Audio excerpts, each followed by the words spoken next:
আমি নিজেকে খুব ভাগ্যবান মনে করছি এই কারণে, কারণ এটা আমার জীবনের প্রথম ভোট দিতে পারবো অ্যান্ড ফার্স্ট ভোটটা আমি আমার পাপাকে দিব। এটা খুব লাকি মনে হয় আমার কাছে, যে কোনো সন্তানের কাছে এটা অবশ্যই খুব ভাগ্যের ব্যাপার যে সে তার জীবনের প্রথম ভোটটা তার বাবাকে দিতে পারবে। So yeah, I am really excited. সত্যি খুবই ভালো লাগছে যে সবার সাথে দেখা হচ্ছে। দুই প্যানেলই আমাদেরই খুবই কাছের।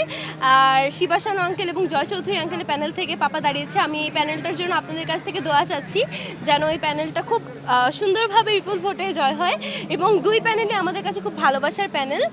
এটা আসলে কোনো এনিমি ব্যাপার না, এখানে সব ভালোবাসার মানুষেরা একসাথে দাঁড়িয়েছে। যেই জিতুক না কেন সবাই আমাদেরই মানুষ। আর হ্যাঁ, খুবই ভালো লাগছে আপনাদেরকে পাশে পেয়ে।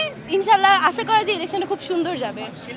ওকে, এখানে অবশ্যই ভালোবাসা আছে, কারণ আমরা যারা শিল্পী আছি আমরা শিল্প জিনিসটাকে খুব ধারণ করি মনে প্রাণে, এবং আপনারাও খুব ধারণ করেন।